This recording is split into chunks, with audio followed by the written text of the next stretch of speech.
Ну что, друзья, химики, всем огромный привет! Сегодня с вами поработаем вот с обычным природным мелом, а в простонародье это карбонат кальция. Но здесь еще много других примесей, потому что он все-таки не чистый карбонат кальция. Такого цвета он. Смешаем его мы сегодня с вами с уксусом столовым 9%. И также нам потом понадобится спирт этиловый 98%. Если вы уже знаете, что я буду делать, напишите в комментарии. Но я буду показывать. Поехали! Ну и первое, что мы с вами сделаем, возьмем стеклянную банку и будем сыпать все на глаз. Я приблизительно буду делать. Насыпаем природный мел, карбонат кальция.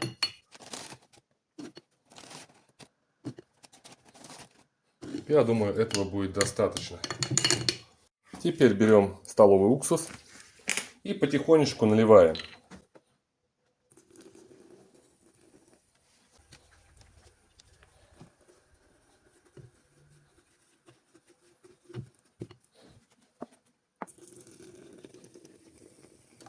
Вот если я побольше налью, велика возможность, что это сейчас все перельется на стол.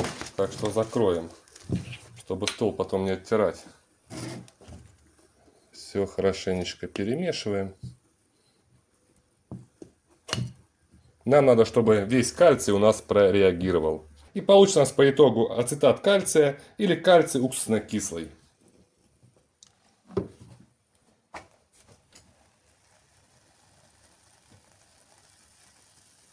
Кстати, запаха практически никакого нету.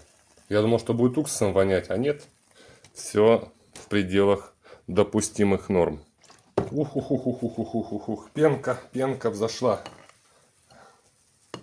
Все, видите? Хорошо подстелил. В общем, налил я, наверное, 0,5 уксуса.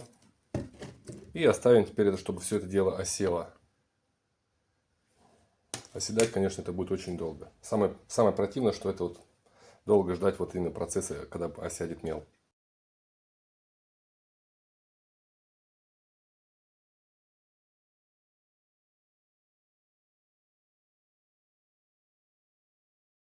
Так, друзья, не знаю, за сколько это все отстоялось, но, в общем, получилось вот столько вот раствора. Он практически прозрачный, но желтоватого цвета. Конечно, можно его процедить там, но я не думаю, что это нужно там будет делать. Мы сейчас просто возьмем с вами такой вот шприц и наберем оттуда этот состав.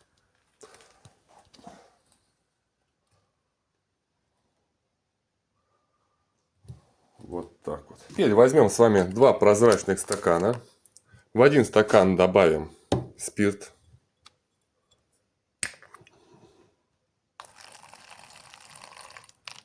Во второй стакан добавим ацетончику. Ну, практически одинаково. И теперь в наш спирт добавляем наш полученный состав. И, как можно увидеть, он сразу белеет. Вот, видите? Желтеет даже. Вот. Вот так вот. И сюда такая же реакция идет.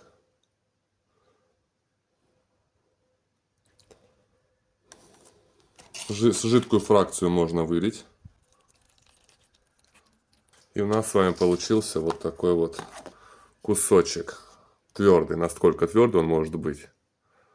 Получился у нас такой с вами кусочек спирта. И также кусочек ацетона. Ацетон, между прочим, более твердый относительно спирта. Давайте проверим теперь, как это у нас будет гореть. Вот такой вот кусочек. Это спирт. Как видите, пламя вон аж какое. На камеру, конечно, так не передать. Вот так вот, наверное, будет лучше видно.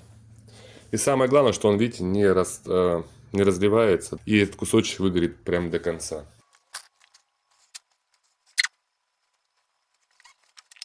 В общем, по таймеру этот кусочек уже горит 3 минуты. И как видите, он прям полностью выгорает. Ну давайте для более полного такого, как называется, теста, мы с вами сделаем одинаковое количество жидкой фракции спирта и сделаем одинаковую фракцию, ну, густой нашей. И посмотрим по разницу по времени. Для начала вот возьму прям чайную ложечку. Ну вот, чтобы без горочки у нас было. Ну вот так где-то плюс-минус, да, получается примерно одинаково. И нальем сюда спирту. Стаканчика уже будет проще мне налить. Вот полная ложка спирта у нас. Поджигаем это, поджигаем это. Все у нас. Даже где больше пламя, интересно.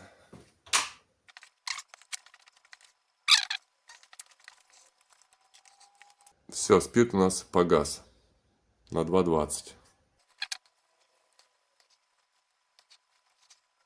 Ну, здесь можно уже тушить, потому что все равно уже в 2 раза дольше работает.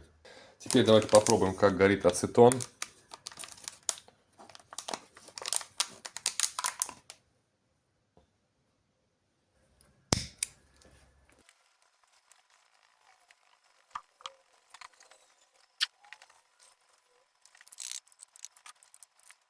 Ну все, он еще горит, но смысла дальше держать нет. То есть 4 минуты точно выдержит.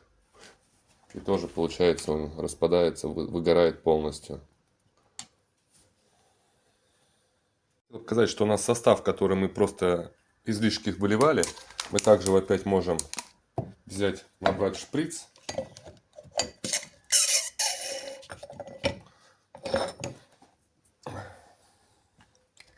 Налить спирту. И повторить всю нашу процедуру.